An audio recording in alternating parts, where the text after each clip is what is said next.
Fala pessoal, tudo bem com vocês? Vamos continuar o nosso estudo de química aqui e vamos ver da tabela periódica. Nós estudamos já um pouco, tem uma aula a respeito disso. Agora o nosso estudo vai avançar de que forma? Na parte de química inorgânica, nós vamos estudar cada grupo da tabela periódica e ver as características desses grupos, né? E dos elementos que o compõem. O primeiro grupo da tabela periódica que eu vou falar é um grupo de um elemento só, é o grupo do hidrogênio, como coloquei aqui no quadro. Por que o hidrogênio é um grupo de um elemento só? Porque o hidrogênio ele tem características tão peculiares que ele tem o grupo dele, ele não tem semelhanças muito significativas com nenhum outro elemento, então ele tem um grupo próprio dele, é um elemento fascinante. Eu vou repetir isso quando for falar da abundância desse elemento, mas ele é o elemento mais presente no universo, né? Por enquanto, pelos estudos científicos que nós conhecemos.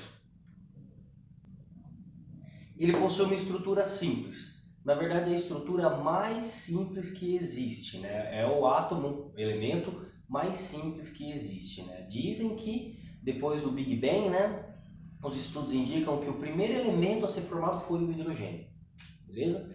Tá. Configuração dele, ele tem um número atômico 1, ou seja, ele possui só um próton no núcleo dele. Como nós sabemos, o elemento ele é formado por um grupo de isótopos, né? Então eu tenho 3 isótopos de hidrogênio. Depois eu vou falar melhor a respeito disso. Mas vamos falar de uma característica que é o hidrogênio ele tem assim muito acentuada e por isso o torna uma das coisas, né, que o torna diferente dos outros elementos. Lembra que para os elementos, para os átomos, eles atingirem a estabilidade, eles podem compartilhar elétrons, eles podem doar elétron ou podem capturar elétrons, né? E o hidrogênio ele consegue, em determinadas condições, fazer as 3 coisas, ou algo muito próximo às 3 coisas, né?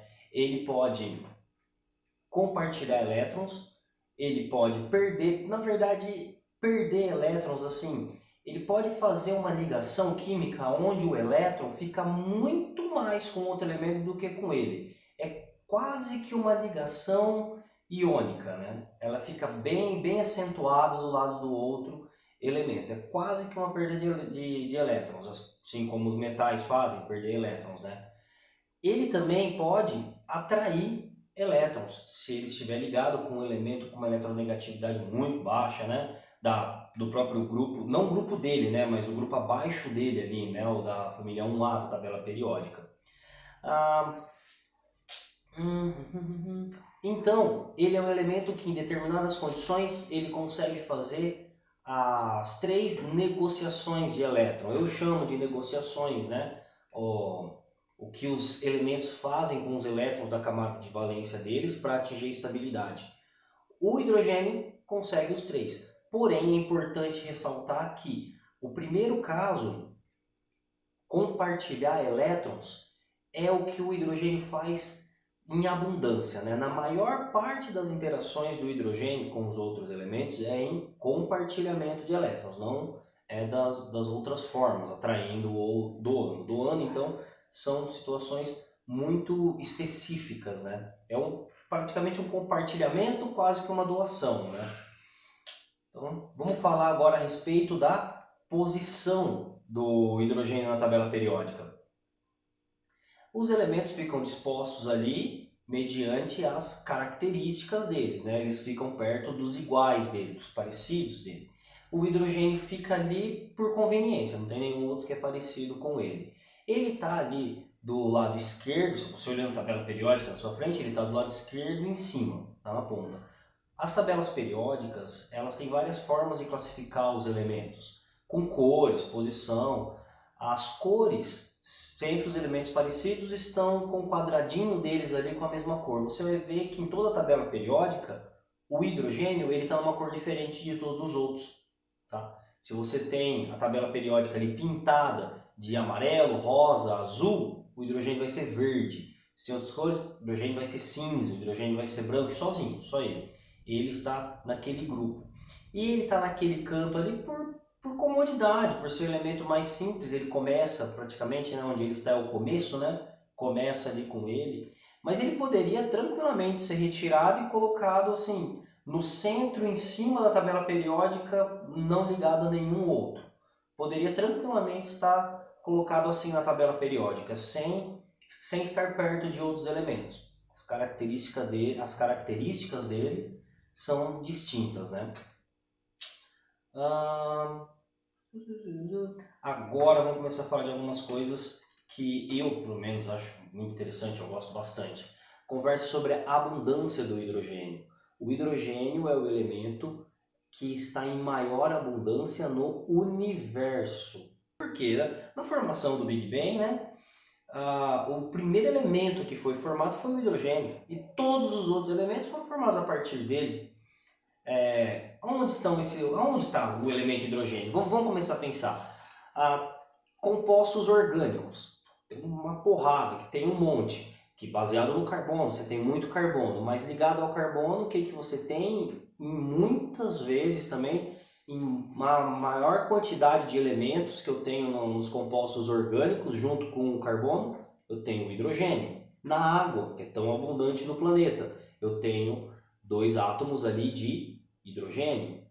Nosso corpo humano, tecido, órgãos, tem muitos elementos, tem muitos compostos que possuem o elemento hidrogênio. O hidrogênio se liga facilmente com os outros elementos, por isso que ele está em abundância tão grande.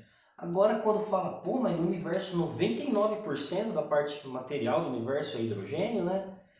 Por que tão grande assim? Estrelas. Né? Estrelas são os corpos celestiais mais massivos que nós temos. E o hidrogênio as estrelas são formadas basicamente de hidrogênio. O combustível das estrelas é hidrogênio. A estrela pode dizer que ela está queimando, né, hidrogênio através de fusão nuclear. É hidrogênio que tem ali. Então, o hidrogênio é o que tem, né, assim, em maior quantidade no universo. Olhando a minha colinha aqui, o universo ele é constituído basicamente 92% de hidrogênio, 7% de hélio e o resto, você, tudo que a gente está vendo que não é hidrogênio, né? Então, assim, agora, né, lembrar que por que 7% de hélio? Lembrando do Sol. O Sol, ele usa o hidrogênio como combustível para fazer a fusão nuclear, para gerar energia, né? Que nós dependemos dessa energia. Quando o Sol ele funde moléculas de hidrogênio, o que ele faz? Ele une uma molécula de hidrogênio com outra, força uma com outra e ela se transforma em um átomo de hélio. Então, por isso que o hélio tem grande abundância também, né? É o segundo elemento que vai ser formado depois do hidrogênio pelo Sol, né? Tem o hidrogênio, ele forma elementos, né? Átomos de hélio. E aí vai formando outros elementos e vamos lá, né? Já que está falando do Sol, o Sol ele faz o seguinte, ele funde os elementos. Ele tem uma grande pressão, tem muitos átomos de hidrogênio ali, hidrogênio pressionado com outro hidrogênio, com uma pressão imensamente alta, calor, ele vai fazer o que? Ele vai se fundir, liberar muita energia e ele vai se transformar em um átomo de hélio. Aí, né, em várias reações, depois de muito tempo, os átomos de hélio começam a formar outros elementos também e o Sol assim se torna a fornalha que cria os elementos, né? É o grande criador de elementos do universo, é o Sol, através dessas reações de fusão. Né? Quando o Sol entra em colapso,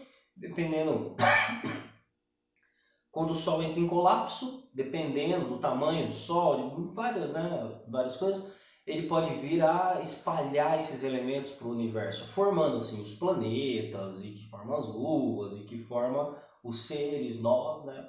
A parte física, né? Todos nós fomos forjados dentro da estrela, né? Nunca a gente foi criado lá dentro, né? Mas a estrela explodindo, a estrela mandando vários e vários elementos aí para o espaço, esses elementos se unem e formaram todas as coisas que nós conhecemos na parte física, né? Então, beleza, pessoal, uma coisa muito interessante para a gente falar agora é a respeito do hidrogênio molecular. Então, unindo essa palavra com hidrogênio, falei hidrogênio molecular, eu estou falando da molécula de H2. Então, um hidrogênio ligado com outro hidrogênio, através de uma ligação covalente, ligação molecular, eu tenho o hidrogênio molecular.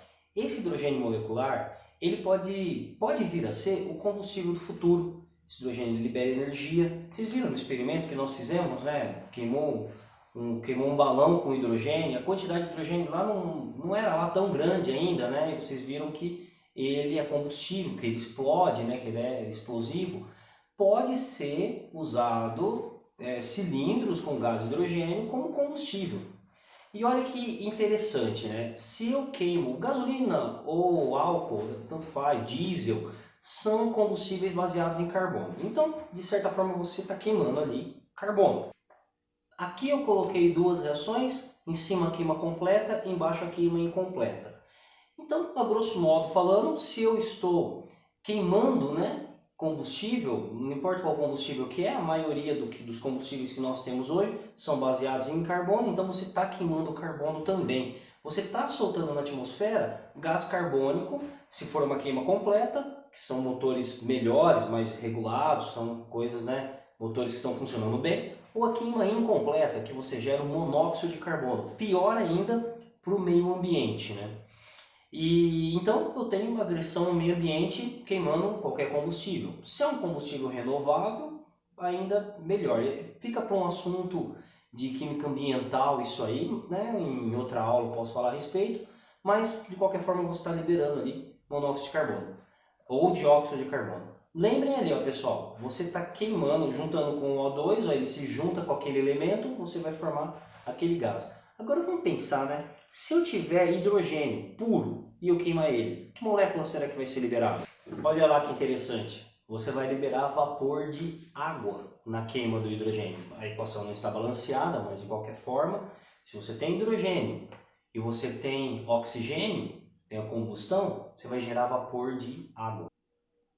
Então, eu digo que o hidrogênio ele pode vir a ser o combustível do futuro, devido à pureza dessa queima, né? Seria um combustível ideal, um combustível genial, né? E é um combustível tão bom, já foi usado como combustível de foguetes em algumas missões espaciais. Então é um combustível que realmente é viável, pode vir a ser. Mas várias questões, não é só questão científica ou mecânica, né, para que esse combustível seja gerado. Vou ver se eu encontro. Se eu encontrar, eu deixo aqui no link. Eu vi uma propaganda de um carro que é movido a célula de hidrogênio. E na propaganda tinha a seguinte premissa, né, que era um ar limpo que ele liberava, muito limpo. E olha o que eles fizeram, colocaram um carro desse carro que só é movido a hidrogênio e no escapamento dele, vapor de água. E no escapamento dele era fechado assim, né? Colocaram uma bolha, né, gigante atrás, né, preso ao escapamento do carro. Colocaram uma esteira e uma corredora, correndo na esteira enquanto o carro estava ligado. O carro ficou ligado, não lembro exatamente quanto tempo, liberando gás, né, que é o que gás que é vapor de água, e ela correndo, respirando aquele gás sem fazer mal nenhum para ela, né? Então imagina, né, a pureza, né, de um veículo movido a hidrogênio. Já existe, já existe. Vou ver se eu acho alguma coisa a respeito de veículos movidos a hidrogênio e eu deixo aqui no link, tá bom? Vamos continuar aqui. Isótopos do hidrogênio. Então, no hidrogênio nós temos 3 isótopos. Estes são os 3 isótopos do hidrogênio: prótio, deutério e trítio. 99,986% do hidrogênio que nós temos na natureza é o prótio. Às vezes ele está até como hidrogênio comum, mas eu tenho essa porcentagem. Então, se você tem um copo de água, você pode acreditar 99,986% da água que está ali é formada com hidrogênio do tipo prótio, certo? Eu tenho o deutério também, o segundo que é mais encontrado na natureza. Mesmo sendo mais encontrado na natureza, é muito pouco, mas existe também. Então, você está ingerindo água, você tem uma porcentagem mínima, muito pouco, mas você tem um pouquinho ali de deutério também. A água que ela é formada com o deutério, água deuterada, também chamada de água pesada, porque a massa molecular da água com o prótio vai ser diferente da massa molecular da água com o deutério, já que no núcleo do deutério você tem ali um nêutron e no núcleo da água com prótio você não tem esse nêutron. As propriedades vão ser parecidas, não vão mudar muitas coisas. O que muda basicamente do prótio da água, né, com prótio para o deutério, e de qualquer substância que ao invés de prótio ela tenha deutério, vai ser a velocidade das reações. Basicamente isso, porque se a molécula ela é mais pesada, ela é mais lenta. Se ela é mais lenta, a velocidade da reação também muda. Vai ser pouca coisa, mas muda um pouco sim. Então, vamos lá, né? Vamos só uma reflexão aqui. Se você tem num recipiente cheio de água, você começa a aquecer e começa a evaporar aquela água ali, beleza? A velocidade de reação, a velocidade das moléculas com o prótio é maior. E elas têm um peso molecular ligeiramente menor. Elas vão evaporar primeiro. Então, se essa água está evaporando, o que acontece? A concentração de água deuterada, de água pesada, de água com deutério, ela vai aumentar. Por quê? Porque este vai evaporar por último. Normalmente é imperceptível isso. Teoricamente, sim. Na medida que a água evapora, vai ter uma concentração maior de água com deutério ali. Mas na prática, isso é praticamente perceptível, porque é menos do que 1%, é menos do que 0,1%, 0,01%, uma coisa muito, muito pequena. Né? Não tem praticamente não tem relevância, mas, teoricamente, sim, se você está com um copo e a água está evaporando, você está aumentando a concentração de água deuterada, de água pesada, neste recipiente. Já o trítio é a forma mais instável do átomo do elemento de hidrogênio. É o tipo de hidrogênio mais instável, porque o núcleo dele é tão pesado assim, comparado com os outros, que ele se degrada muito rapidamente. A vida útil dele é extremamente curta. Então ele praticamente não existe. Aonde vai ter trítio? No espaço.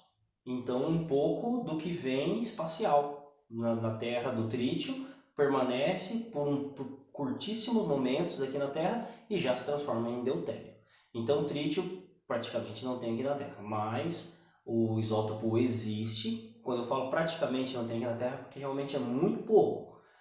Todo o trítio que existia na Terra, quando a Terra foi formada, não existe mais. Por quê? Porque ele já se degradou em hidrogênio normal. Na verdade, desde que a Terra foi formada, eu estou indo muito atrás, muito para trás. O trítio que veio do espaço semana passada já não tem mais. Então, é muito, muito, muito pouco. Mais poeira cósmica, mais coisas assim que existem aqui de trítio. O trítio é realmente pouco, né? Outro ponto a se destacar sobre o hidrogênio são as ligações de hidrogênio. Conversamos a respeito dessas ligações já quando nós falamos a respeito de atração intermolecular. O hidrogênio, por ele ter uma eletronegatividade baixa, ele se liga com um elemento com eletronegatividade alta, ele faz ali uma ligação covalente onde ele quase perde aquele elétron, fica com uma diferença de polaridade muito grande. Isso faz com que ele faça ligações intermoleculares muito fortes, muito intensas. Isso é uma característica do hidrogênio também. O hidrogênio, quando ele está ligado com oxigênio, flúor ou nitrogênio, ele faz ligações de hidrogênio. Então, vamos lembrar assim, o hidrogênio quando está ligado com o FON, ele faz ligações de hidrogênio. FON, por que FON? FON por quê? Flúor, oxigênio e nitrogênio. Então, ligações onde eu tenho hidrogênio ligado a esses três moléculas, onde eu tenho hidrogênio com esses três elementos, eu vou produzir ligações de hidrogênio. Beleza, pessoal? Lembrando que em um elemento, em uma molécula, onde eu tenho o hidrogênio, fazendo ligações de hidrogênio, o hidrogênio sempre vai ser o polo positivo, o outro elemento vai ser o polo negativo, ok? Então, pessoal, essa foi a aula onde nós falamos um pouco mais a respeito do hidrogênio, dos isótopos dele. Eu espero que vocês tenham gostado da aula. Vai acompanhar algumas questões, é claro, né? E é isso aí, pessoal. Um abraço e até a próxima. Tchau!